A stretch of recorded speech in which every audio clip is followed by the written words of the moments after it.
你过来，走吧。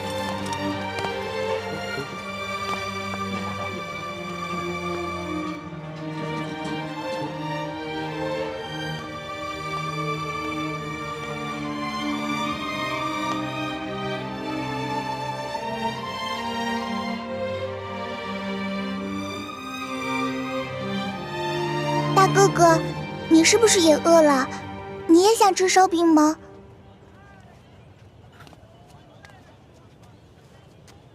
小妹妹，哥哥不饿，是哥哥的妹妹饿了。你能把这张白面烧饼分给哥哥一半吗？等将来，哥哥一定还你10张肉饼。真的，你没骗我。真的，我没骗你。好吧，我相信你。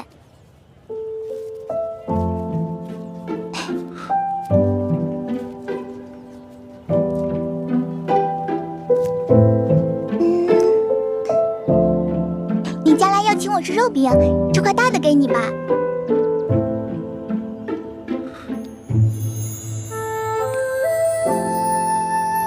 小妹妹，你真好。你能告诉哥哥你叫什么名字吗？我叫喜儿。喜儿，真好听。娘，来稻米了。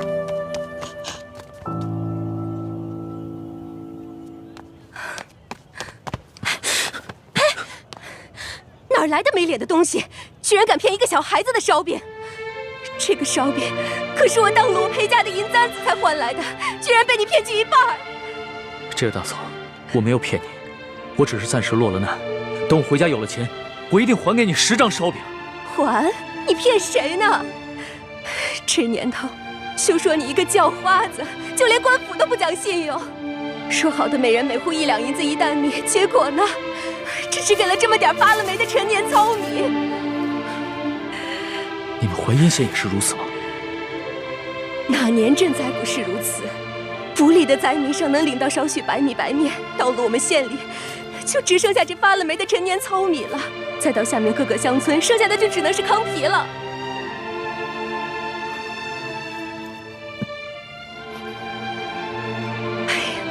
喜儿，以后可不能这么傻了。这些人都是骗子，骗你的。喜儿，你一定要相信哥哥，哥哥将来一定会还给你10张肉饼的。我呸！还不快滚！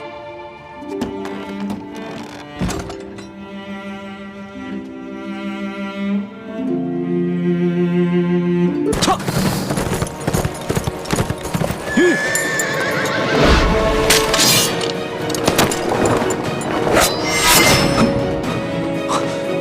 柱子，怎么是你啊？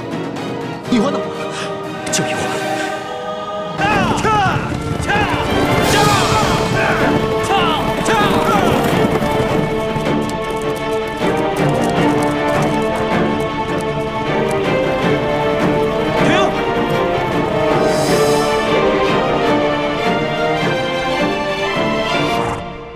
怎么了，苏大人？快准备接驾！接驾？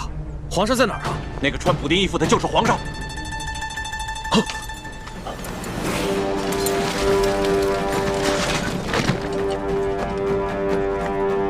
参见皇上。皇上，奴才救驾来迟，请皇上恕罪。你要是再晚来几天，说不定朕就要去见先皇和太祖皇帝了。奴才罪该万死。皇上，索大人跟大塞在途中遇见不明身份匪徒的袭击，九死一生，才找到玉巴赞将军的军营。刚一到营门口，就因失血过多晕了过去，好不容易才死里逃生。他宣读了皇上的密旨之后，没顾伤好，就跟玉巴赞将军赶去山西太原，在途中遇见了奴才，得知了皇上已经启程返京，所以才一路追了下来。朕已经知道了，都起来吧。谢皇上。皇上，那这刘德昭该如何处置啊？刘德昭乃胆大包天之徒，岂会束手待毙？若能逼得他叛乱，岂不是好？皇上，刘德昭居然敢下令通缉皇上，害得皇上九死一生，更害得臣妹生死未卜。臣恳求皇上立刻下旨，将其处以极刑，灭其九族。这个刘德昭纵然将他挫骨扬灰，也难消朕的心头之恨。臣愿意传旨问罪，捉拿刘德昭，为皇上分忧，为臣妹报仇。这刘德昭，毕竟在山西经营多年，若这么明旨问罪的话，让他知道了朕便是龙三，龙三便是朕，只怕他会狗急跳墙，联合众多的涉案地方官员起兵叛乱。纵然起兵叛乱，也成不了气候。玉八赞手下都是以夷敌十的八旗精锐，一定能把他们收拾干净。皇上，奴才愿立下军令状，替刘德昭的人头来见。不必了。犯下滔天大罪的只是刘德昭等贪官，他手底下的官兵也是我大清的子民，又何必激起兵变，徒生内耗？皇上，那您的意思是？刘德昭此时啊，一定知道龙三被玉八赞给接走了，他一定会心虚。如果朕所料不差，他弹劾龙三的折子已经在快马送往京城的路上。待朕回京之后，朕派一个老成持重的官员去接见刘德昭，就说他和龙三互相弹劾的折子，朕都已经看到了，朕不能偏听偏信，要宣他进京，和龙三当面对质。哎呦，哈哈哈！皇上，您这可太英明了。想那刘德昭自持手里面有假圣旨、假玉玺，他必定想侥幸最后一搏，这样，他很可能会老老实实的进京来对质，到时候我们便可不费一兵一卒，让他自投罗网。想不到他经历了如此大病，受了那么多此前从未受过的屈辱，还能如此冷静。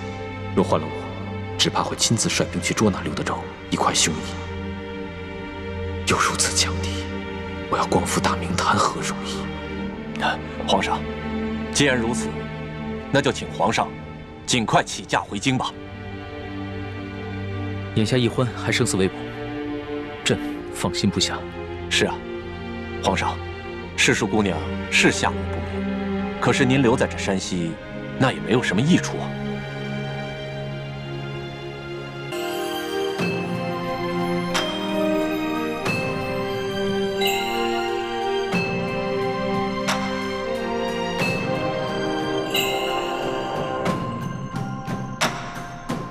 皇祖母，可是有皇上消息了？索图派人送来了密奏，他跟玉八赞已经顺利的接驾，皇上平安无事。阿弥陀佛，妾身这悬着的一颗心，也总算是放下来了。不过皇上目前不想回京，为何？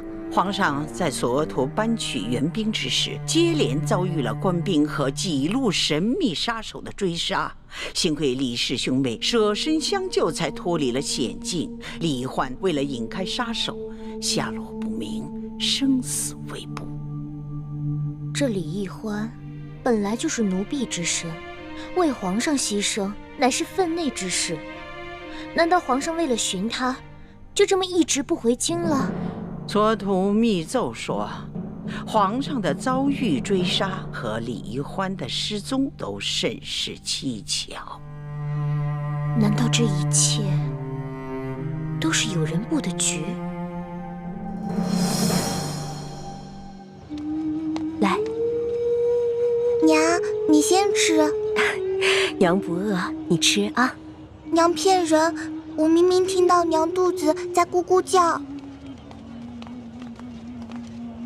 喜儿，还认得我吗？哦，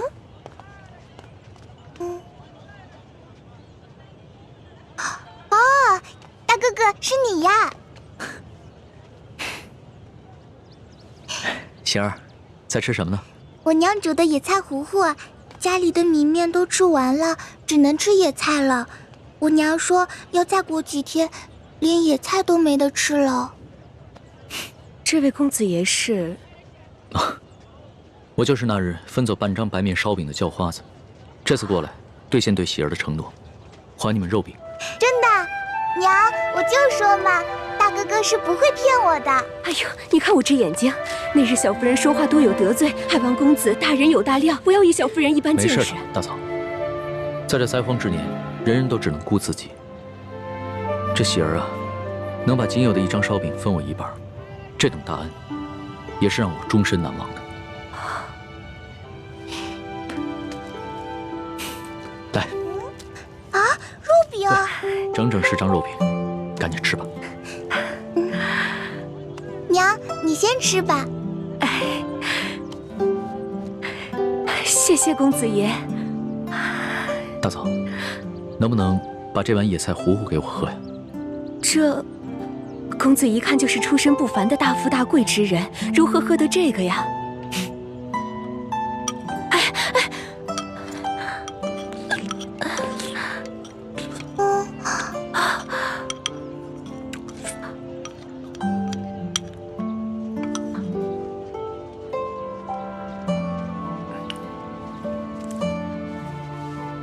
大嫂，这是周钱。这可如何使得？没事，收下吧，这是我欠你们的。相信我，很快朝廷就有新的赈灾措施下来，到时候就再也没有人能骗得了你们了。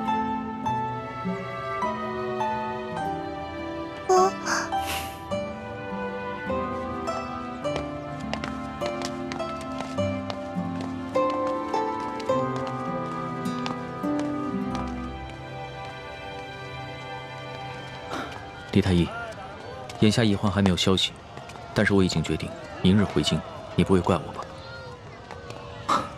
主子言重了，主子乃万圣之尊，不宜久离京城。而且太皇太后已经传来懿旨，催主子回宫了。最重要的是，眼下山西有数十万的灾民急需朝廷的救助，更有看似表面祥和，其实已经危机四伏的朝局，需要我去治理整顿。这是奕婚为何宁可牺牲自己，也要救我的原因。所以，我不能辜负他。主子能以国事为重，是臣妹之幸，更是天下百姓之幸。请主子安心返回京城，寻找营救臣妹之事，就交给臣去做吧。臣正在想办法，通过一些江湖人士，打探那些黑衣杀手的下落，相信很快便会有消息。那一切都拜托你了。其实，在我的心里，你已并非我的臣下，而是我的朋友。奕欢更是我唯一的红颜知己。如果他，那将是我穷尽终生都无法弥补的遗憾。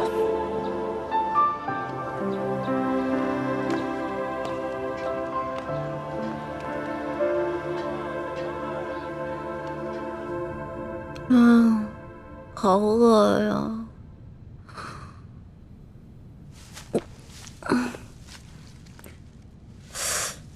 伤也好的差不多了，要不然出去找点吃的。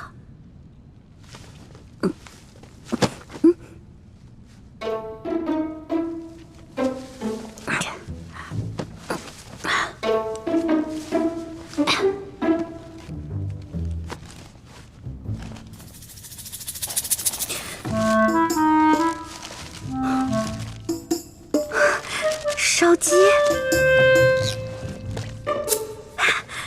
还有酒，进来吧。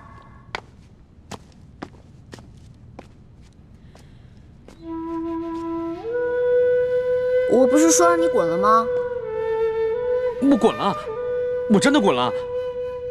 可是你的伤没好，我不放心你，而且我算了一下，我留给你的水啊、干粮还有药，你差不多也应该吃完了，所以我就又回来了。你如果真的关心我，就应该把我的行踪告诉朱哥哥，让他来接我。没脸见他。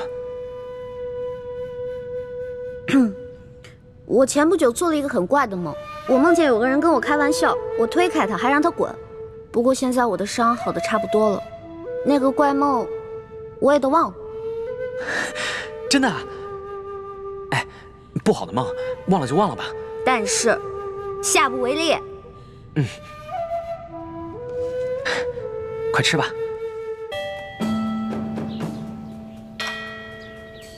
皇上离宫月余了，若是没什么意外，也该回宫了。妾身心里也是这般想的，今儿一早很早就醒了，就盼着皇上能早点回宫。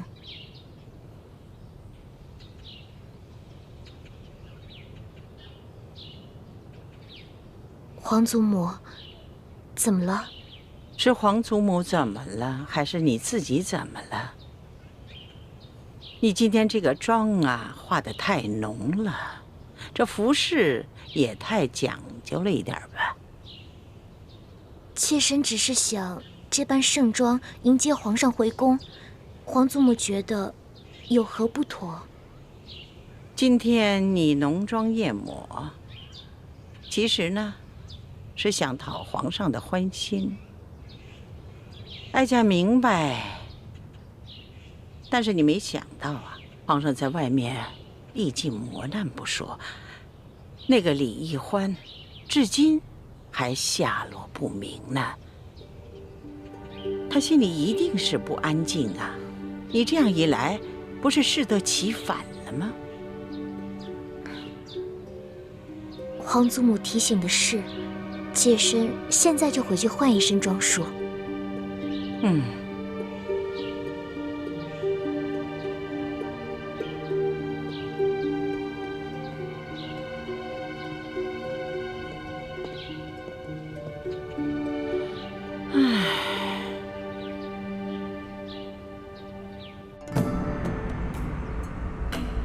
孙儿给皇祖母请安。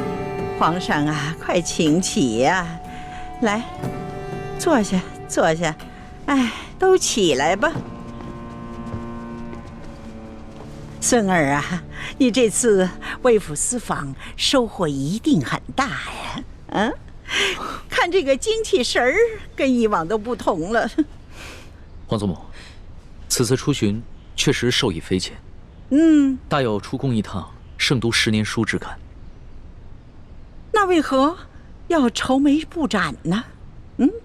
叶欢为了救孙儿，落入了一群黑衣蒙面人之手，至今生死未卜，下落不明。孙儿的心里很是担心。这一皇姑娘能够拯救皇上，这是她的本分呢，这是应该的，这是她的荣耀啊！哀家一定会派人把她寻找回来才是。皇上不必太难过。皇后，朕还是第一次见你穿这么素的淡妆呢。皇上微服查访赈灾，受尽磨难，妾身在宫中理应与皇上同心，与民同忧，自然要穿得素淡一些。皇后有心了。对了，朕还有一件事要与你商量。皇上言重了，无论任何事情，妾身都听凭皇上裁夺。哎，你是这后宫之主，这后宫中的事情，当然要征询一下你的意见。此次丽嫔随朕出巡，几次为了救朕，不惜牺牲自己的性命。她的爹爹舒建也因公殉职，只留下这么一个孤女。所以，朕想升她为丽妃，再追封她爹为2等公。不知你意下如何？丽嫔妹妹温柔贤淑，妾身平常也一直很偏疼她。此次出行又护驾有功，自当嘉奖。皇上升丽嫔为妃，乃是后宫大喜之事，妾身十分赞同皇上的决定。好，那丽嫔升丽妃的典仪就交给你办了。妾身自当用心操持，皇上尽管放心。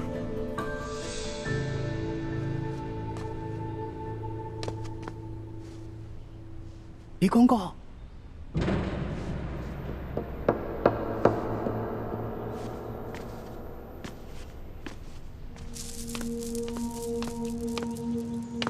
叽叽喳喳的，怎么这么没规矩？什么事？之前皇上不是吩咐过，一旦有世淑姑娘或者李太医的消息，就立刻过来禀报吗？怎么样？可是有易欢的消息了？回皇上的话，暂时还没有世淑的消息，只是李太医回来了。皇祖母，那就让皇后在这陪您聊会儿天儿，虽然先行告退。恭送皇上。怎么样？你可找到奕欢？他可安好？他不是回营地跟皇上会合了吗？没有啊。怕是他回营地的时候，你们已经撤走了。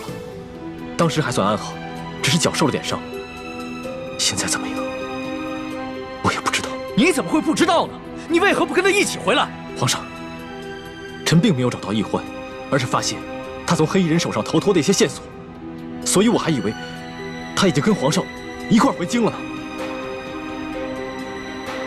这皇上平日里一向性情稳重，唯独听到李易欢的消息，就立马沉不住气了。皇祖母息怒，这李易欢是为了救皇上，才落入了身份莫测的江湖人手中。皇上难免会关心则乱。是啊，太皇太后，这些江湖杀手的来历，的确是有些蹊跷。有何蹊跷？奴才去搬救兵的途中，也遇到了几波这样的江湖杀手，而且这帮江湖杀手对奴才的行踪那是了如指掌，而刺杀皇上的这帮杀手，他们对皇上的行踪也是了如指掌，这就说明皇上的身边可能有内奸。啊！皇上此行所带的30名侍卫，全都是三叔亲自挑选的8旗子弟，那自然不可能是内奸。李公公自幼入宫，在宫中服侍了30年，服侍了3代君王，自然也不可能是内奸。难道这内奸是这李氏兄妹？他们几次救护皇上，还有这李易欢被掳失踪，难道都是假的？宁愿受这苦肉计？李德福，哎，老奴才，这一次你一直是跟着皇上啊。这索额图调兵之后，你一直是在皇上身边，你有什么发现？回太皇太后，奴才没有发现李氏兄妹有什么异常。至于那些江湖杀手，奴才倒是听皇上说过，好像是平西王的手下。这些杀手跟刺杀书剑、抢走金钥匙的那帮盗匪，似乎是同一拨人。吴三桂，这也有可能。难道这李氏兄妹是吴三桂的人吗？依奴才一路上的观察，没有发现这李氏兄妹跟吴三桂有什么瓜葛。太皇太后，在没有确凿的证据之前，恐怕还不宜妄下论断。奴才所说的这一切，也都是奴才个人的一个猜测，还请太皇太后把这些话都放在自己的心里，千万不要对皇上提起来，否则这皇上又要怪奴才在这多嘴了。放心吧，哀家自有分寸。这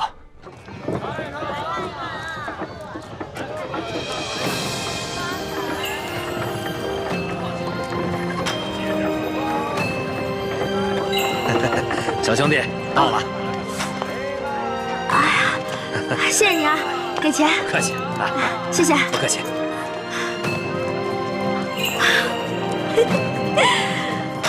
我终于回来了，猪哥哥、龙小弟，你们都想死我了吧？这就是一车稻子，赶紧给我做一桌好吃的，迎接我吧！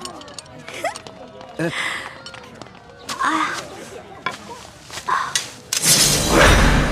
大人，给我刀，抓起来！别动，别动！放开我！别动！那小子跟他是一伙的，抓起来！国父大明，大明万岁！哎，你们干什么？你们抓错人了！我不认识他，我腿脚不好，我搭车的，我跟他不是一伙儿。那你跑什么呀？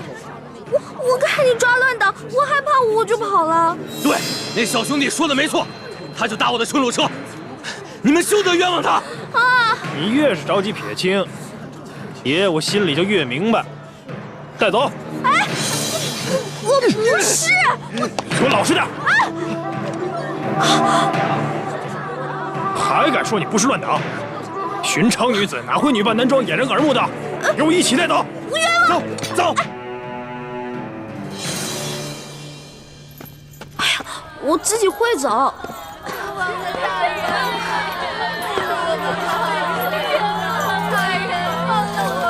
官爷，我是冤枉的，放我出去吧！冤枉吧，大人，真好，放我们出去吧！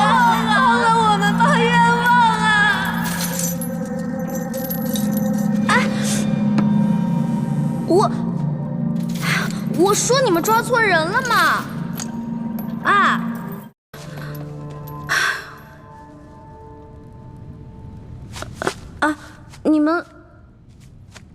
你们都是乱党啊？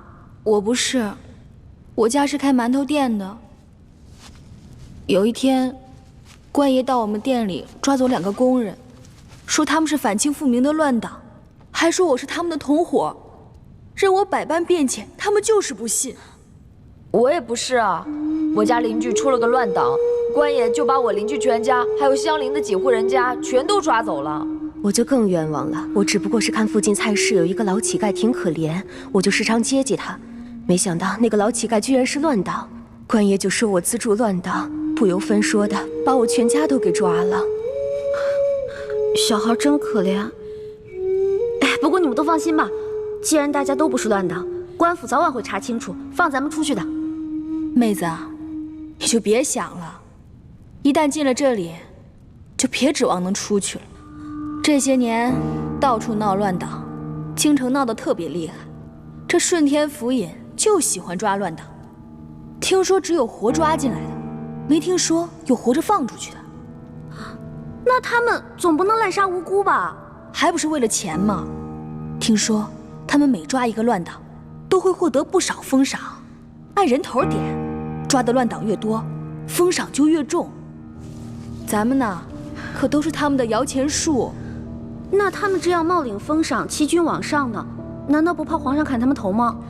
皇上高高在上的，不出深宫，又怎会知道这里的猫腻啊？更何况，就算他有所知晓，只怕宁愿错杀100，也不肯放过1个。咱们贱民的命啊，在皇上眼里，也不过如蝼蚁一般。不是的，皇上不是这样的，皇上很体恤百姓的，他是个好皇帝。小妹妹，你怎么知道皇上不是这样的？难道你见过皇上？没有。我们家之前有个亲戚在皇宫当差，他跟我说的。皇上若真是圣明天子，这下面的官爷又怎敢如此乱来啊？你们等着。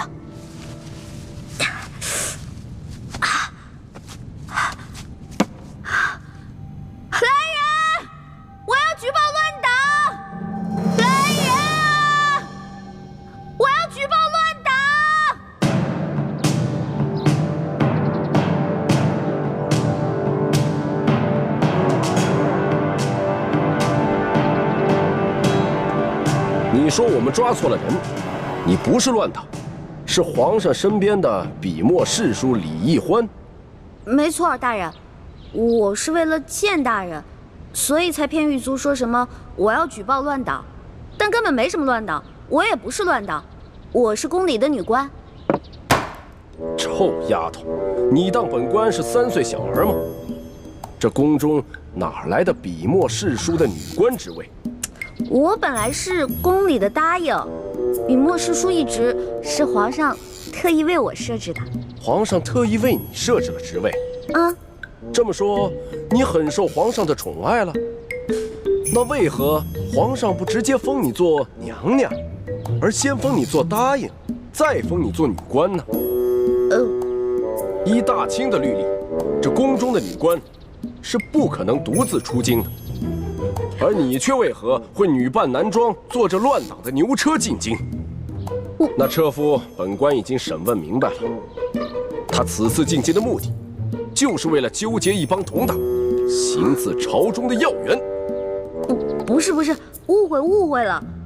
我这1个多月前跟皇上去山西微服私访，结果这途中啊遇到了歹徒抢劫，我跟皇上就走散了。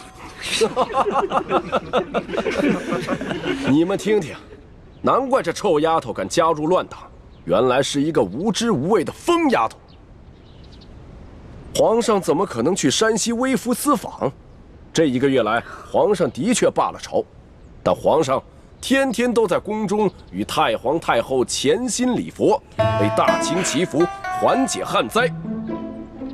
你这谎撒的也太匪夷所思了吧？哎，不是，这皇上是怕自己泄露了行踪，才托辞说什么罢朝礼佛的。你要不信的话，你可以去问皇上呀。你以为本官和你一样疯了吗？敢拿这么可笑的话去问皇上？再说了，你以为皇上是想见就能见的？这1年之中，本官也不过是在上朝之时，远远的瞧上皇上一眼罢了。可我说的都是真的呀！够了，本官可没工夫听你在这慢慢的编故事讲笑话。快说，你究竟姓甚名谁，家住何处？为什么要加入乱党？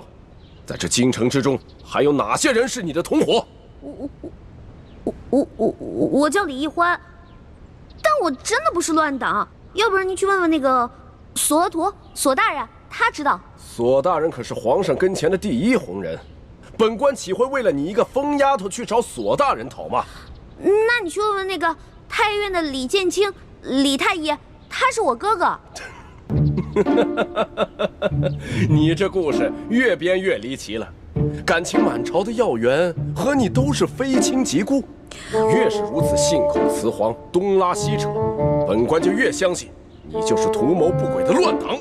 来呀，把他押入刑房，本官要亲自审审他。大人，冤枉啊！我真的不是。不招，招不招？不招，不招，招不招？不招是吧？不招是吧？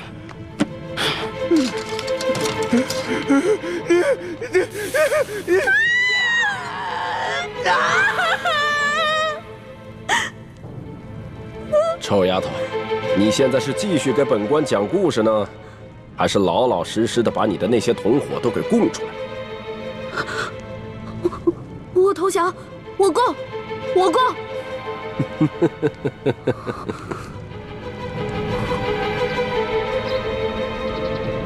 本官看你和寻常女子不同，有些胆识，想来在乱党中的地位一定不低，你供出来的同伙一定很有价值。大人英明，虽然我同伙不多，但是他们的地位都很高，他们都潜伏在紫禁城里，伺机刺杀皇上。哦，这可是大案呐！你的同伙叫什么名字？我同伙，我只知道他有个代号叫龙三，我跟他有一套特殊的接头暗号。如果大人您需要的话，我可以引蛇出洞，将功赎罪。好，快说快说。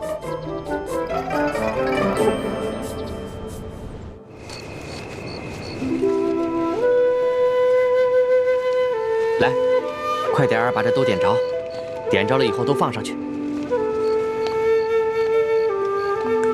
大人，这孔明灯啊，一转眼就升到空中去了，到了天上以后，就那么一点点儿，城外的人都看不清，史淑姑娘哪那么巧就看见？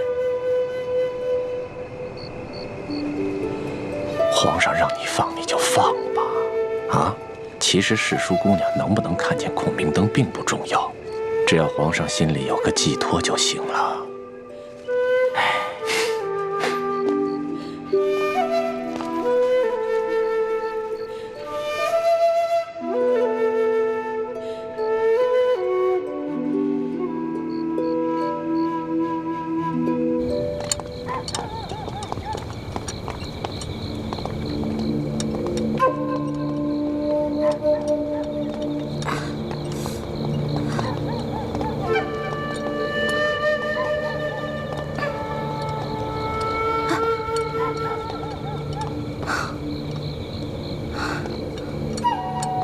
这放孔明灯，真的是你和龙三的接头信号？真的。这个龙三嘛，他在宫里潜伏着，所以他不可能时时刻刻盯着夜空看。这个孔明灯最好半刻钟放一次，越多越好。他只要看到了，肯定会来京城第1酒楼跟我会合的。好吧，本官就姑且信你一次。如果你敢骗我，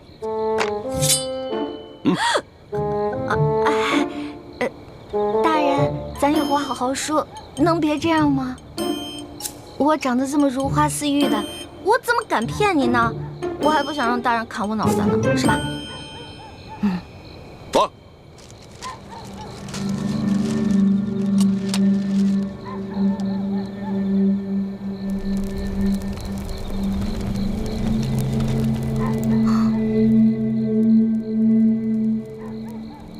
龙小弟、猪哥哥、雪姐姐、叔父，你们几个一定要没事了就多抬起头来瞧瞧夜空啊！大慈大悲救苦救难的观世音菩萨，求你一定要保佑他们，至少有1个人能瞧见我这孔明灯啊！拜托了。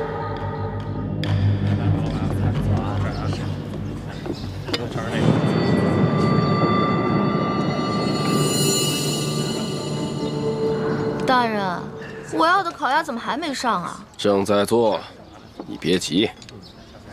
你的同伙龙三怎么还没有来啊？正在来，您别急。臭丫头，今天已经是第3天了。本官按你说的，在紫禁城东西南北几个门已经放了有3天的孔明灯了。要是你的同伙还不出现，那你就一定是在戏弄本官。本官一定会砍了你的头的。大人，您别急嘛，龙三肯定会来的。大人，您想啊，这龙三潜入宫中当奸细，那他行事肯定十分小心啊。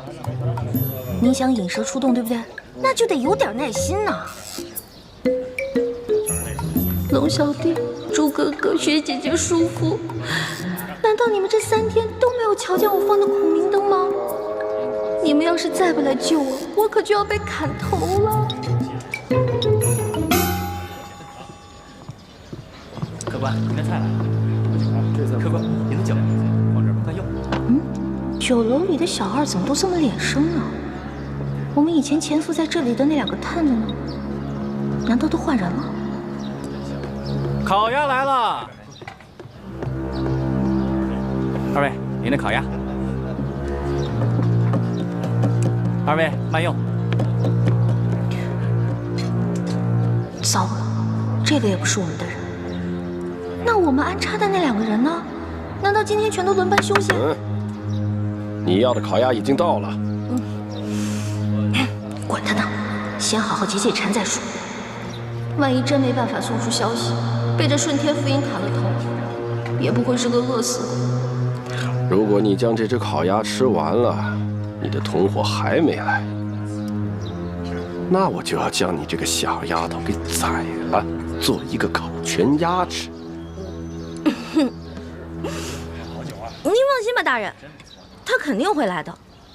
您看，我吃这烤鸭是不是得配点酒啊？要不然您给我上一壶杏花春。你的名堂怎么这么多？不是名堂多呀。你想啊，你要是抓住了这个行刺皇上的反党，这得多大功啊！您赐我几口酒怎么了？没准我喝完酒，哎，那个龙三就来了呢。就先让你继续摆谱。若是龙三不到，小二，哎，再来一壶杏花春。好嘞。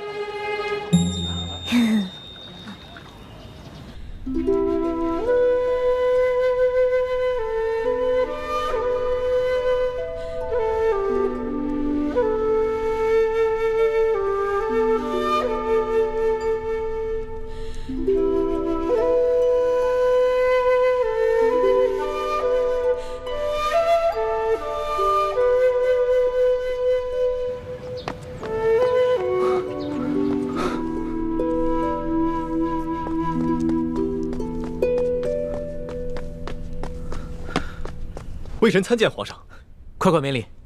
谢皇上。怎么样，有易欢的消息了吗？易欢的脚受了伤，我派人带着皇上画的画像，在山西进京的必经之路上打听，所有的饭铺、酒楼、旅店、客栈都打听了，终于打听到，易欢一个人女扮男装，拄着拐杖，在往京城的方向赶路。最后一个见过易欢的人是京城西郊一家面铺的老板，他说他亲眼看到易欢上了一辆牛车，随着牛车往西城门的方向去了。那这么说的话，易欢应该是平安回京啊，可他为什么不回宫呢？我也不知道。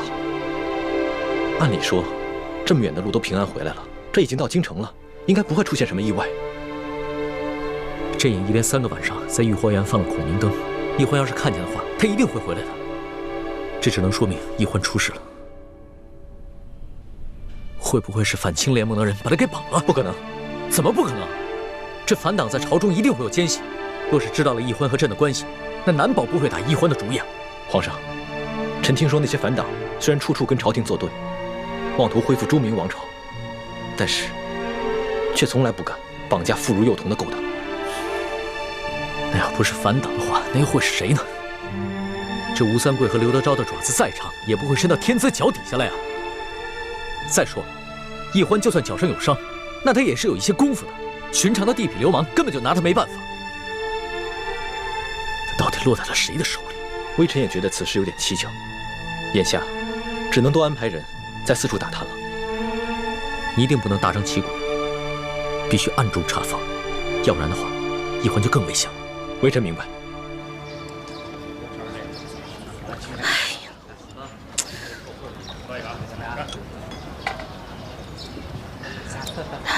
丫头，你一只鸭子都快吃完了，人呢？您别急啊，这不还有一个鸭头没吃完吗？您放心吧，在鸭头吃完之前，它肯定会来的。可是这只鸭子你吃了2个时辰都没吃完，这分明是在拖延时间。冤枉啊！我只是刚才吃的太饱太撑了嘛。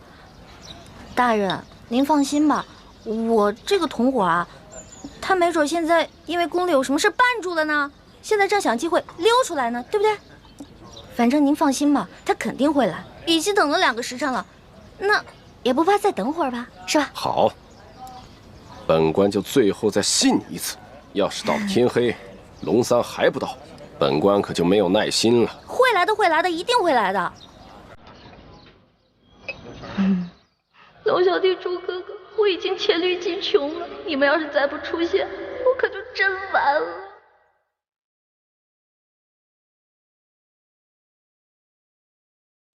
臭丫头，这天已经黑了，龙三还没有来，这下你还有什么可说的？这不刚吃完一个鸭头吗？我估计还有1炷香的时间，龙三肯定就到了。够了，臭丫头，你好大的胆子，连本官也敢戏弄？没有啊，我怎么敢戏弄您呢？我真的有个同伙叫龙三，潜伏在宫中。大人，大人，那个车夫终于招了。根据他的招供，卑职把另几个潜伏在京城的乱党一网打尽。但那个车夫说，这个乘坐他牛车的小丫头只是顺路搭车，不是他的同党。哦，当真？卑职问过另外几个乱党，他们都说这个小丫头不是他们的人。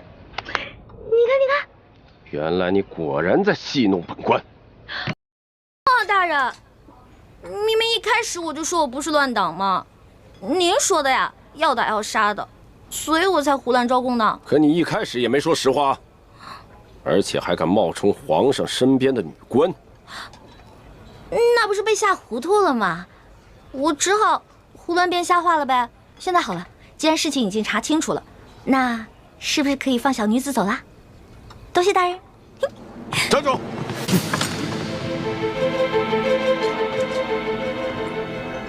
如果你没有戏弄本官，本官或许还可以放了你。可现在嘛，就算你不是乱党，多半也是江湖骗子。来人，给我带走！明日连同那批乱党一起问斩。冤枉了！哎。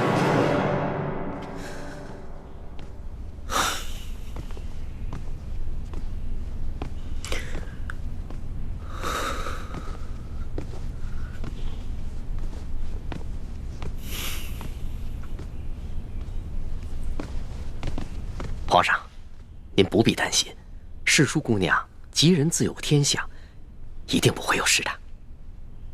可是朕的眼皮跳个不停，心里也有些发慌。朕总觉得一皇好像遇到了什么危险。皇上，您这是关心则乱了。皇上，微臣参见皇上。起来吧。怎么样，有消息了吗？京城中有好多人都拾到了孔明灯，上面写着龙三出会地检。臣马上带着奕欢的画像去第一酒楼打探，终于打听到了陈妹的消息。原来他被顺天府尹甘国泰误当反党给抓了，现在已经押往刑场要问斩了。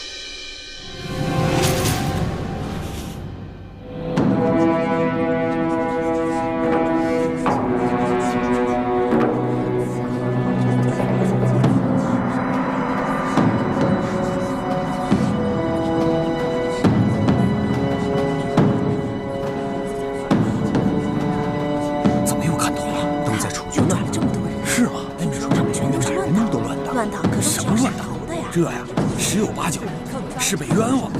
真正的乱党就那么几个。哎，听说啊，朝廷重惩捕获乱党的官员，每抓一个乱党都有刑责，抓多了这官整的。原来如此。朱哥哥，我这辈子最对不起的人就是你了。从小你对我那么好，可我就知道欺负你。这下好了，以后再也没人欺负你了。你都不知道我怎么着就死了，我死了以后你千万别难过。你找一个嫂子，好好对她，我会在阴间祝福你们的。臭丫头，你嘀嘀咕咕说什么呢？还想耍什么把戏？大人，我真的没耍把戏，我之前真的没骗您。其实我说的那个同党根本不是我的同党，他是我的结拜兄弟龙三。我们俩结拜的时候说好了，虽然不能同年同月同日生，但愿同年同月同日死。可我这都要死了，他连最后一程都不来送我。龙三，我为你受了那么多的苦，我救了你那么多次命，你一次回报都没有。结果我这回京了，还糊里糊涂的把命给弄丢了。而你呢，就知道躲在宫殿里吃香的喝辣的，都不来找我，不来看我。龙三，我诅咒你，以后喝水塞牙，走路摔跤，除非你还清你欠我的所有利息为止。从现在开始，我李奕欢跟你断绝结拜关系，以后我们再也不是兄弟了。好了，5时3刻已到，行刑！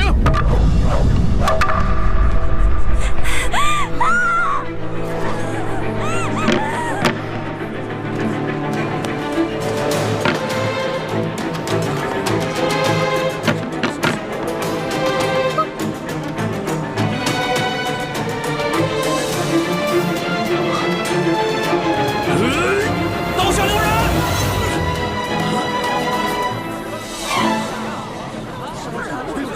谁在喊刀下留人？龙小弟，老大，真的是你吗？我没在做梦吧？我早就来了。你早就来了。大人，我说的同党就是他。真有同党？没错，这个同党就在你面前，快抓住他！来啊，把这几个闹法场的给我绑了！大胆！我看你们谁敢动手！甘国泰，你这条疯狗，你老养昏花了啊！连我索额图都不认识了。索大人，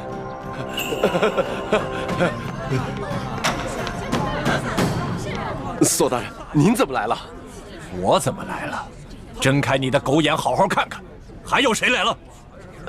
大人，您这招引蛇出洞，没把蛇引出来，没想到倒引来个真龙天子。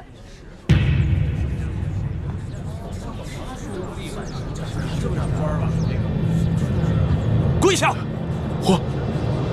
皇上！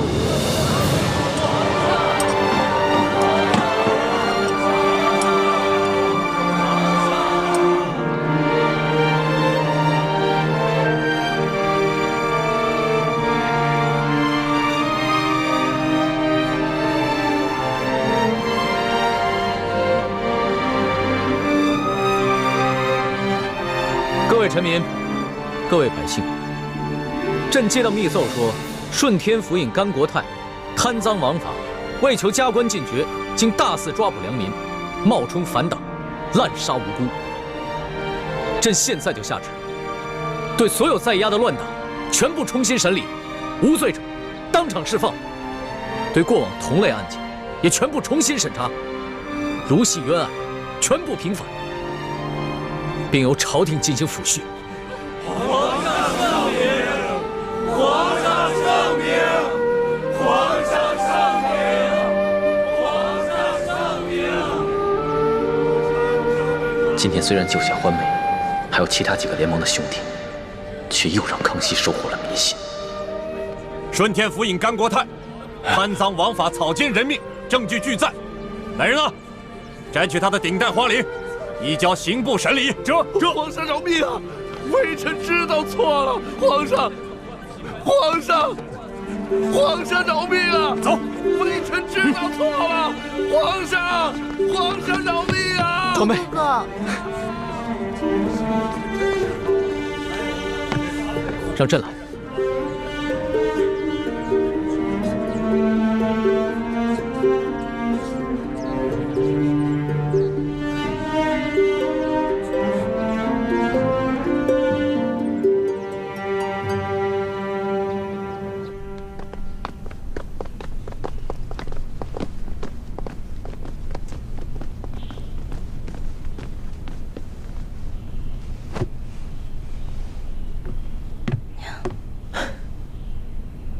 花儿，朕终于找到你了，你终于又活色生香的出现在朕的面前。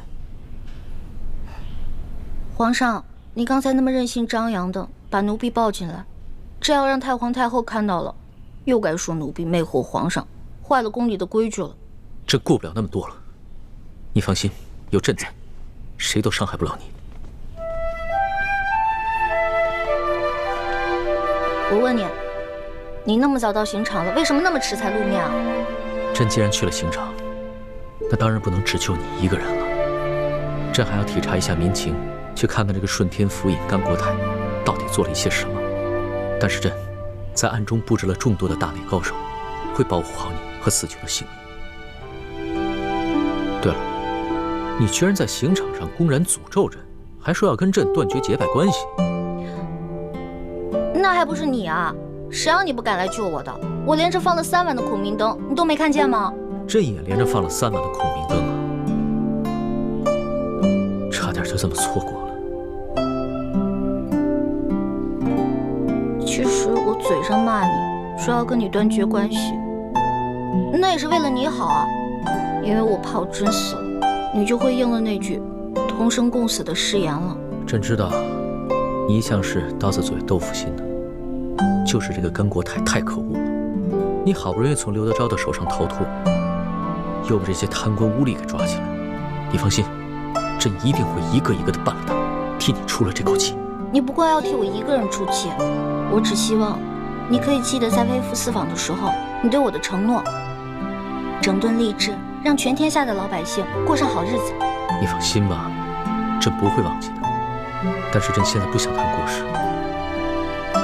你等着。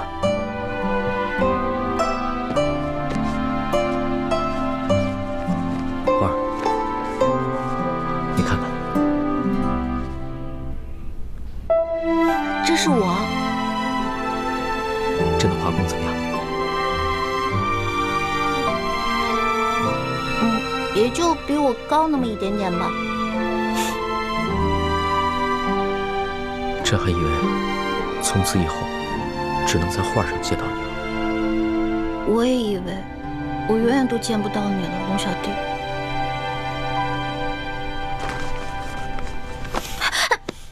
你干什么呀？我只是你的笔墨诗书，我又不是你的嫔妃。你别口是心非了。你知不知道这些日子朕有多想你啊？朕就不相信你的心里一点都不想朕。我，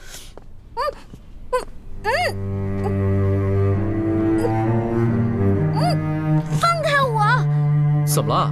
咱们俩又不是没亲过。在山西你重伤的那段时间，都是朕帮你清理伤口的，而且还口对口的为你渡药。别再说了。微臣参见皇上。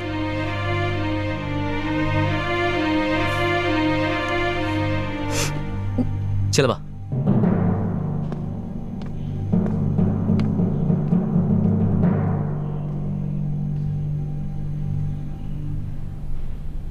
皇上，奕欢脚受了伤，还是容臣先为他治伤吧。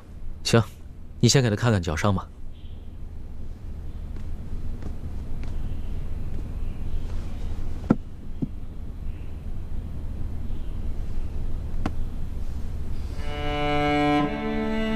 怎么样？这伤要紧吗？伤得很严重，必须剜掉坏死的腐肉，才能治伤。啊，那不疼死了！早知道受这份罪，我还不如让那顺天府尹把我宰了算了。你胡说什么呢？你当时在山西救朕的时候，那股不惧生死、不畏一切的英雄气概去哪儿了？我根本不想当什么英雄，我只是不忍心看你死而已。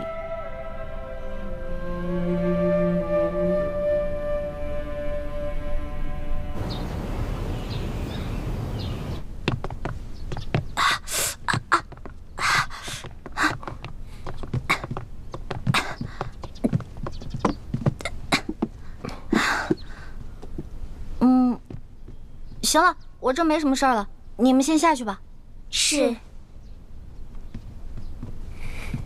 朱哥哥，朱哥哥，我们节后重逢，你为何看上去那么不开心啊？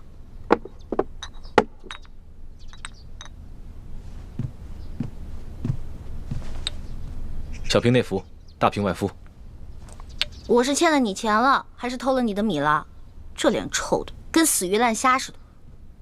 世淑姑娘好生歇着吧，下官告退了。哎呀，怎么了？脚疼。活该，谁让你逞能？真的特别疼。你是脚疼，我是心疼。真正心疼你那个人，是我。朱哥哥，你看，你没事说这些话干嘛呀？哎，说好了，刚才我一个劲儿的跟你说话，是你不理我的。你知不知道这段时间我有多着急啊？像疯了一样到处找你，可你呢，居然愿意为了康熙这个狗皇帝，舍弃自己的性命。你知道我心里多难过吗？因为他是我的龙小弟，我们是结拜兄弟，他有难我肯定要去帮的。如果他换作是你，我也一定会不惜性命去救你的。原来，在你心里，他已经跟我一样重要了。你自然是要比他重要一些的。如果有一天我们兵戎相见，你会帮谁？我自然还是会帮你的，朱哥哥。也不知道你现在说的话还有多少是真的。但就算你说的是假的，只要你还愿意撒谎哄我开心，我也把它当成是真的。欢美，你记住了，不许再为康熙以身涉险了。因为他如果没有你，他还可以继续做他的大清皇帝，还有他的3宫6院72妃。而如果我没有你，我真的是生不如死了。朱哥哥，你没有了我，你还有光复大明的大业啊！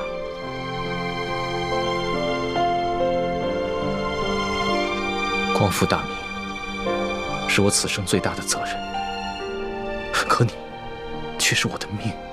如果没有你，那我做什么都没有意义了。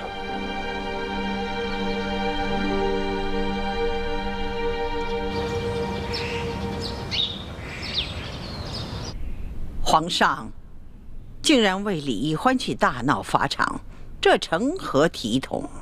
太皇太后，其实这也怨不得皇上。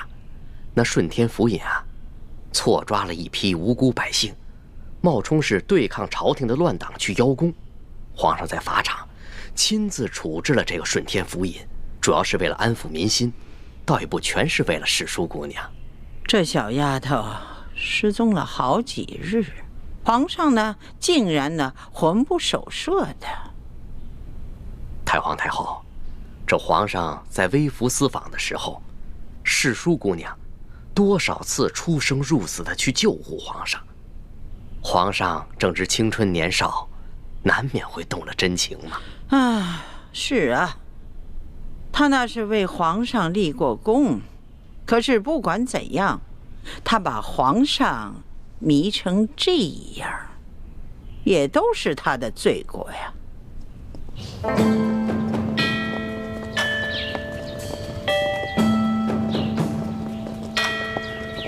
皇后驾到！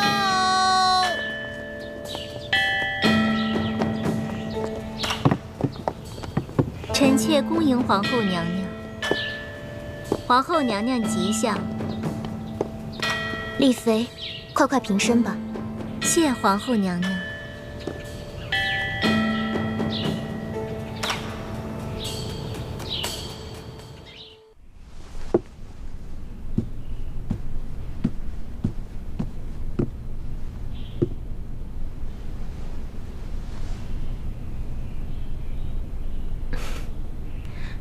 妹妹这如今升了妃位，是越发风华出众了。妹妹何德何能，忝居妃位，全靠皇恩浩荡。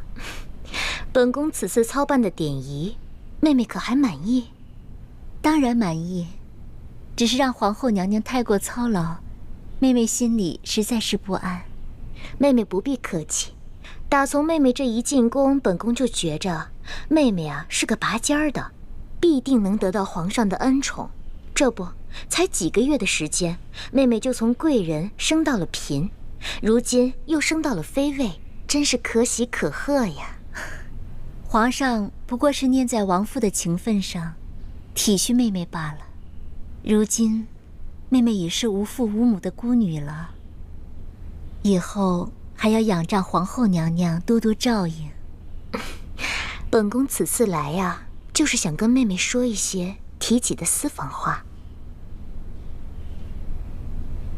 你们都退下吧。是。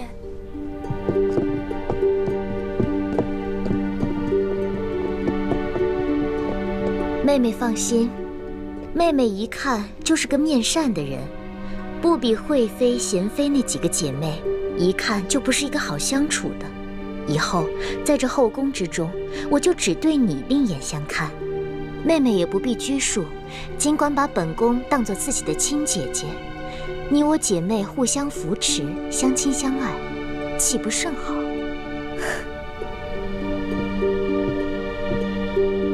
能得皇后娘娘垂怜，是妹妹的福分。多谢皇后娘娘。妹妹，快起来吧。啊，姐姐。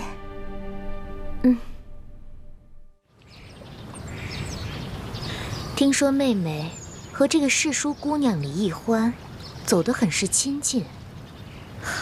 说不上亲近，只是皇上吩咐了，说世淑姑娘生性好动，怕闷，命妹妹时常去永乐斋多走动。皇上曾吩咐过本宫和所有的嫔妃，无事都不要去永乐斋。这意思是不希望我等和这个李易欢有所交集，却唯独让妹妹多去永乐斋走动走动。看来皇上心里对妹妹也是对别人有所不同的。姐姐千万别误会，只是皇上看妹妹性子软糯，不易与人起争端，所以才吩咐的。如今妹妹已是无父无母，无依无靠，皇上的吩咐，妹妹不敢不听啊。感情在皇上的心里，妹妹还不及李易欢尊贵。妹妹是堂堂丽妃，倒成了陪她一个笔墨世书解闷儿的，可不是吗？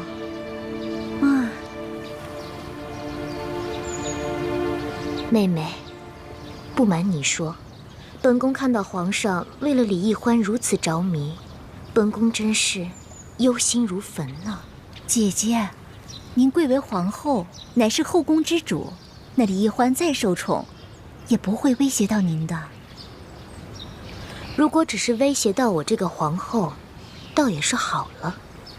就怕他威胁到的是皇上，是我大清的江山。啊！